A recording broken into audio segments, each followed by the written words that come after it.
En un momento di comienzo para analizar esto de cuál es el tema principal del Tanaj, una reflexión que es la base de los análisis prácticamente de los últimos audios y que quiero culminar en el concepto que aún me falta por analizar.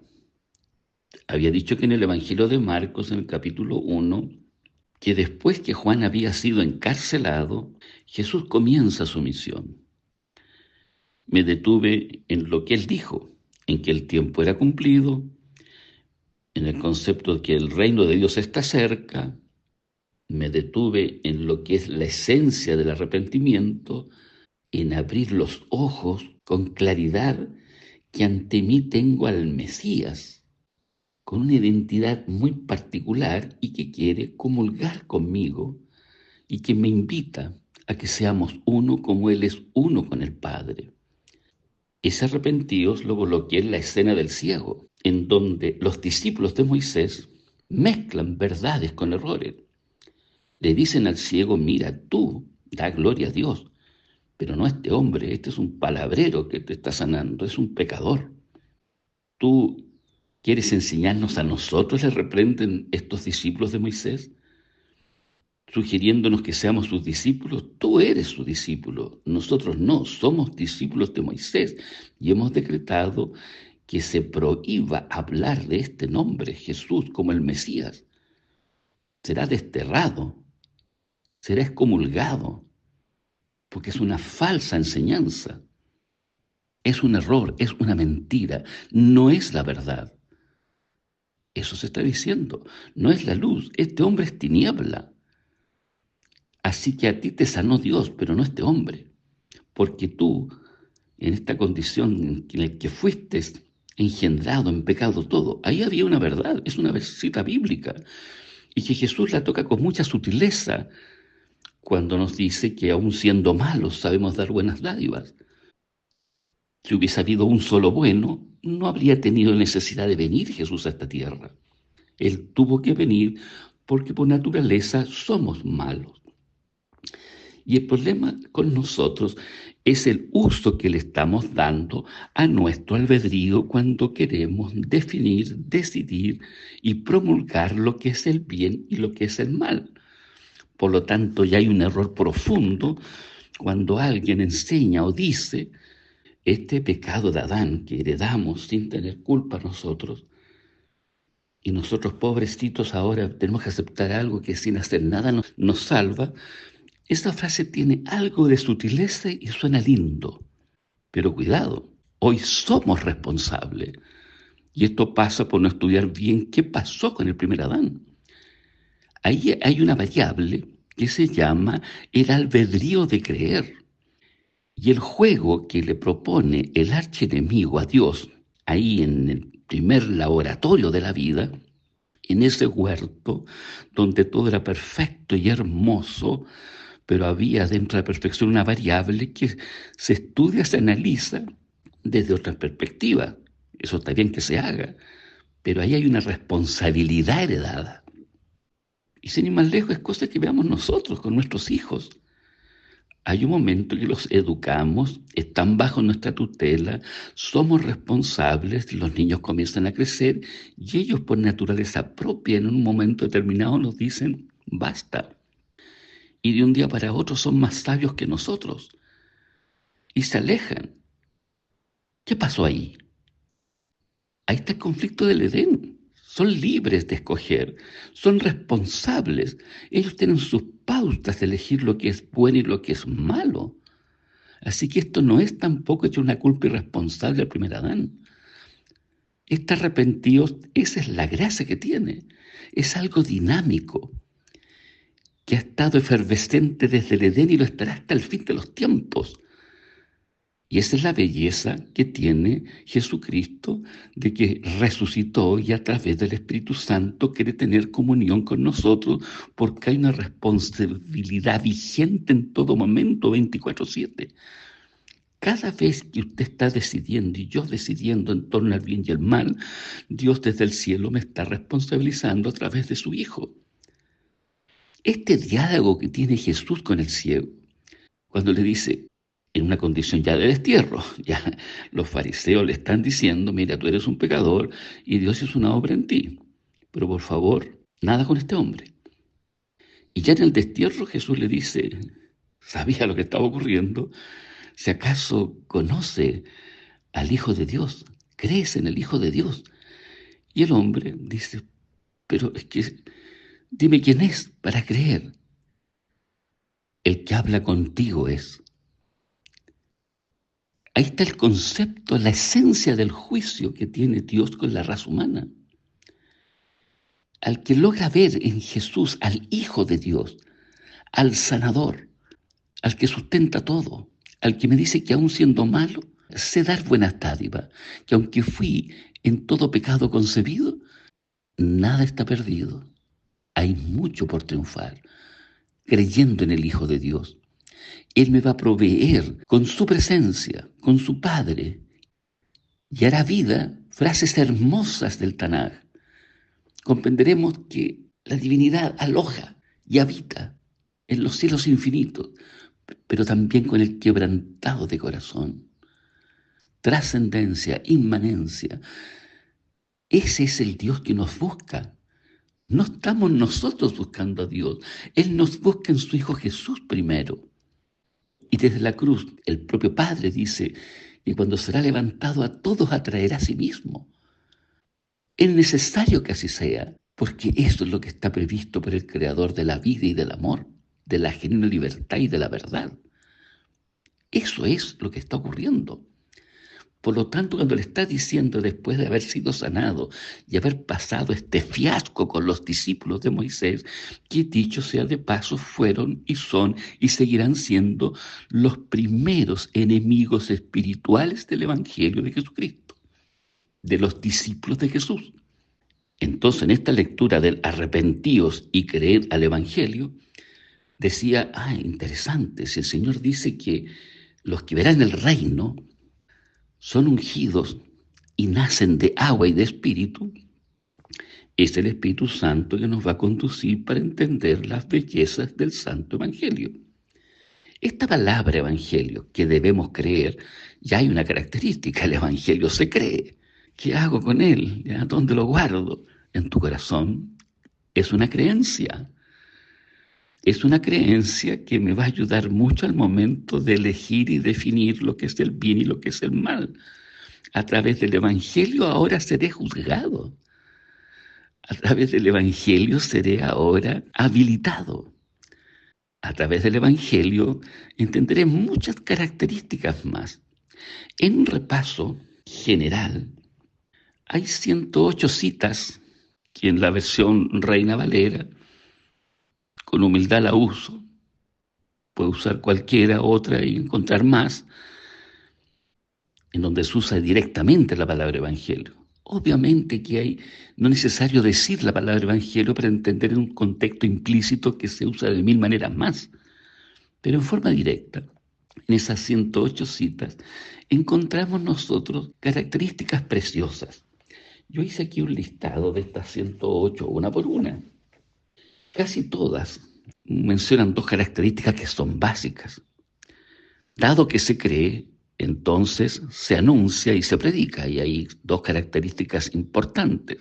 Debe ser anunciado, debe ser predicado, no podemos callar. En los escenarios de nuestra vida, tampoco se trata de que seamos intolerantes, pero cuando se permita, y con los seres de nuestro grupo más íntimo y cariñoso, partir desde ese círculo y de ese perímetro, y luego ir expandiéndolo, si tu testimonio de comunión con Jesús es tal, Dios te pondrá los escenarios para que sigas anunciándolo y predicándolo. No importa, no tengamos vergüenza de hacerlo, porque el Evangelio tiene maravillas escondido en su centro. Entonces, dentro de las características, cuando yo voy al libro de Mateo, Mateo tiene 5 citas. Hay algunas de ellas, al igual que en Marco, que también el Evangelio es una forma de señalética del tiempo del fin. Cuando dice, y será predicado este Evangelio y entonces vendrá el fin, hay una belleza en esa cita. Cuando vamos a Lucas, dice que es necesario, es una necesidad. No es algo que no tenga sentido, es una necesidad predicarlo y anunciarlo. En Lucas hay 5 citas. En Hechos, que también se le atribuye a Lucas, hay 15 veces que se usa esta palabra, y tal vez dentro de las muchas, dice que fue una promesa hecha a los padres. En el Evangelio se anuncia la paz del cielo con la tierra. A Felipe, ese encuentro lindo que tiene con el eunuco, dice que partiendo del Tanaj le anuncia el Evangelio de Jesucristo. Hay muchas más todavía en Hechos. Dice que es para los gentiles. Eh, Cuando se habla de la visión del varón macedónico que está clamando, pasa a Macedonia y ayúdanos, y lo que es Macedonia, fue un gran reino previo al Imperio Romano y el corazón de Grecia, allá tenía que llegar la cuna de la filosofía, que decían los filósofos, uno lee ahí dentro de estas 15 citas de los Hechos, decían, bueno, ¿y quién es este palabrero? Pues refiriéndose a Pablo, ¿ya? Y Pablo le fue a aplicar el Evangelio. Y estos que decían quién es este palabrero eran los filósofos de la época, los epicúreos y los estoicos. Ellos también hablaban de las virtudes, pero sin cruz. Entonces decían, este es un predicador de nuevos dioses respecto a Pablo.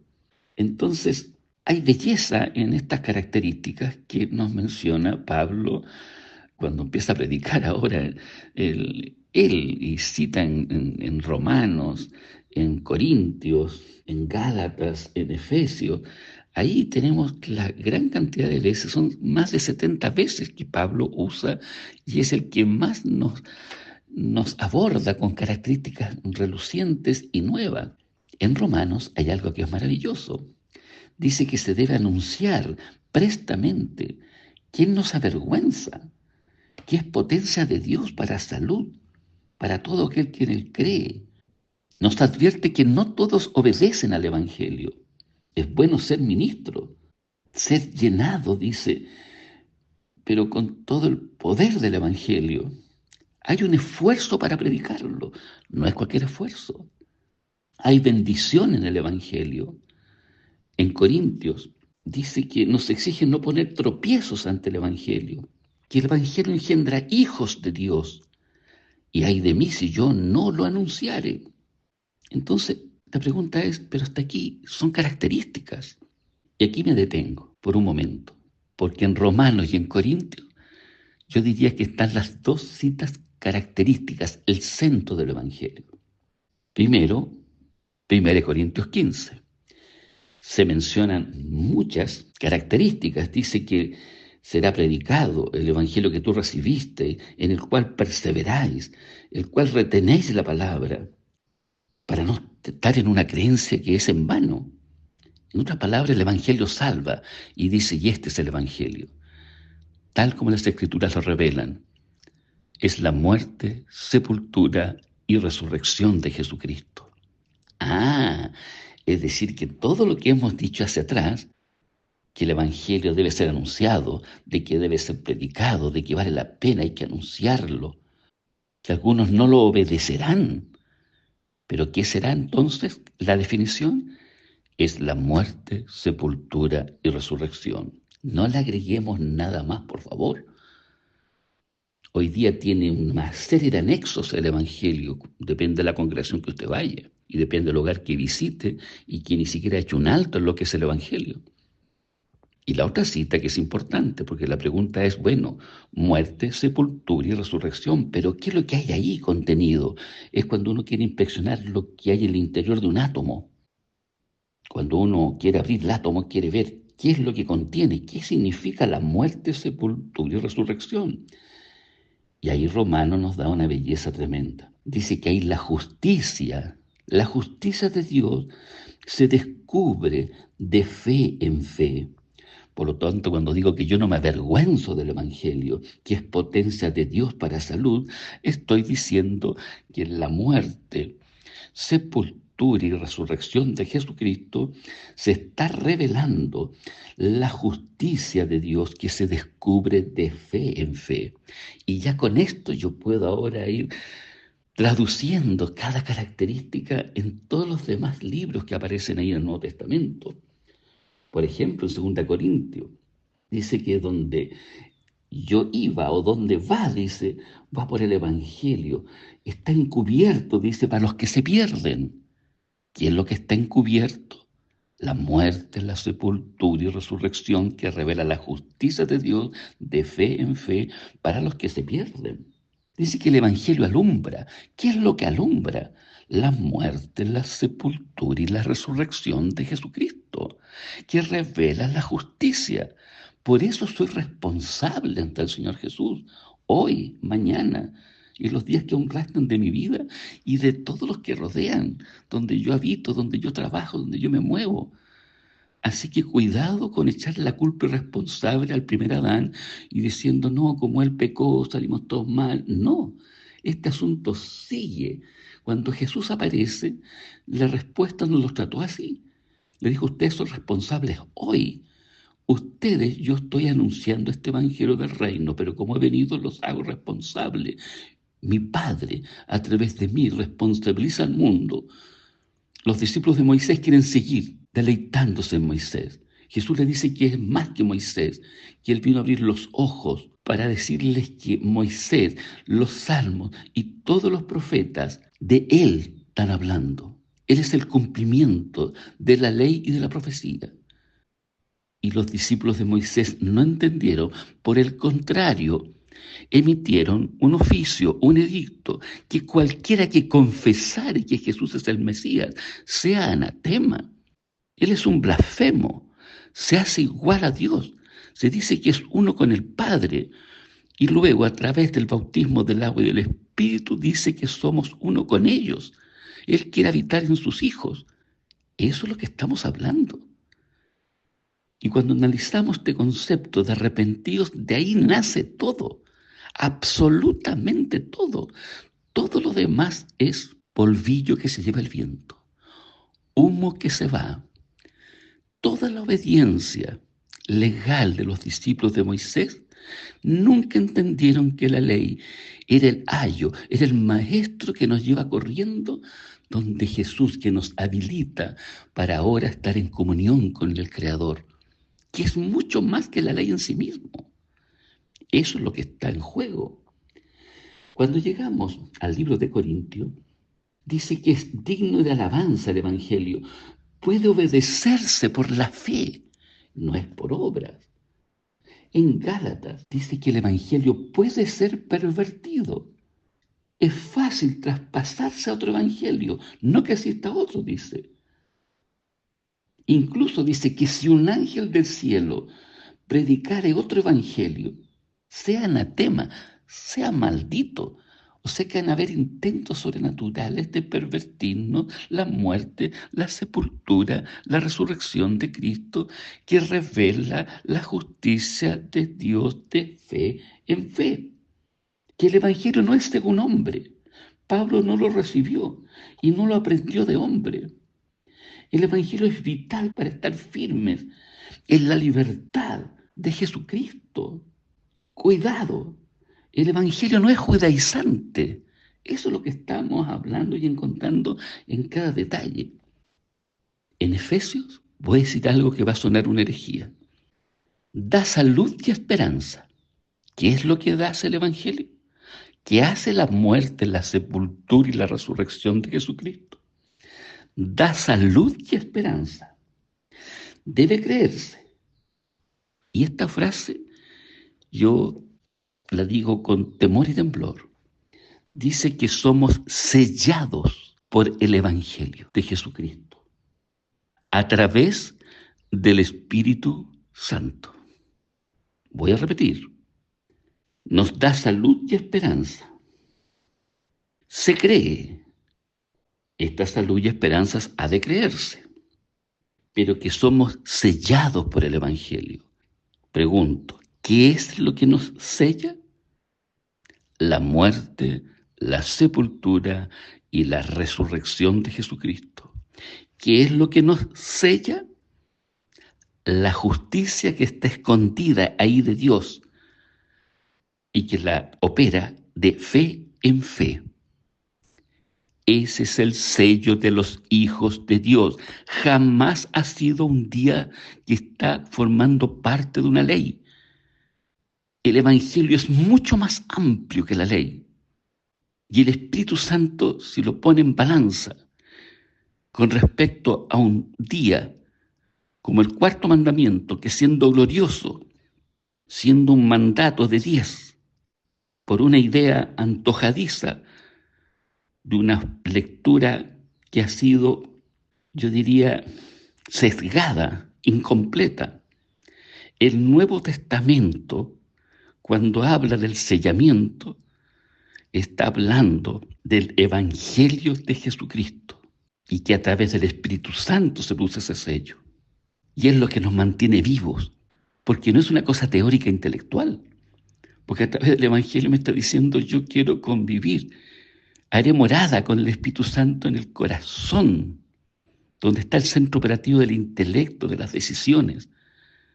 Lo demás es su estela, pero ponerlo por sobre el Espíritu Santo. Sin Espíritu Santo usted no tiene siquiera la más mínima opción, no solamente del sábado, sino que ninguno de los otros 9 mandamientos.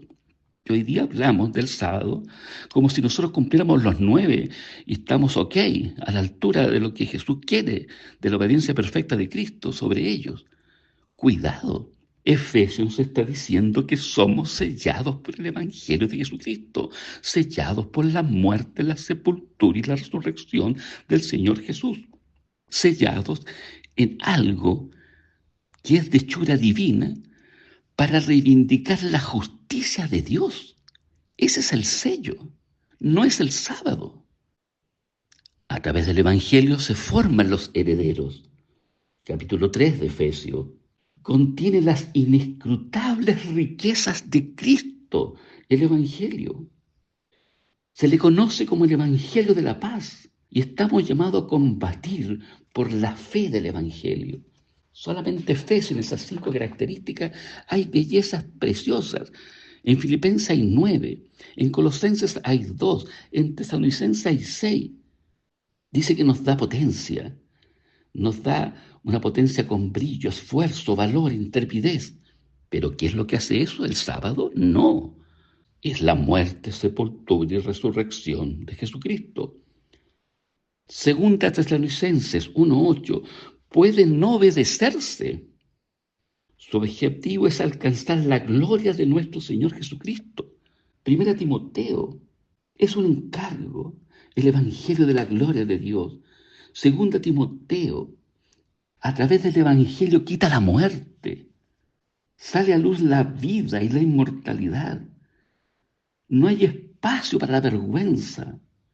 Nos recuerda que Jesús es de la simiente de David y que resucita de los muertos. Filemón, me gozo en las prisiones del Evangelio, una prisión voluntaria. Filemón, primera de Pedro, se predica por el Espíritu Santo enviado del cielo para administrar las cosas que han de suceder pronto. Es eterno. Apocalipsis 14:6. En resumen, tenemos 108 citas que se están aludiendo a investigarla en este llamado que hace Marcos en el capítulo 1, verso 15. Creed a este evangelio, el que nos abre los ojos, el que nos hace ver en Jesús al Hijo de Dios, su muerte, su sepultura, su resurrección, y que está en juego la reivindicación de la justicia de Dios. Ese es el tema principal. Todo lo demás está sujeto a esto. No entender esto, no sé qué se va a hacer cuando Dios nos da la comisión de ir por todo el mundo. Si no está enseñando esto, no está enseñando evangelio. No está enseñando el verdadero arrepentimiento. No está enseñando ningún tiempo cumplido. Esta es la culminación del tema principal del Tanaj, al cual los discípulos de Moisés, en el ropaje de los fariseos y los saduceos, le combatieron, le condenaron le crucificaron diciendo que es un error, una mentira y un anatema.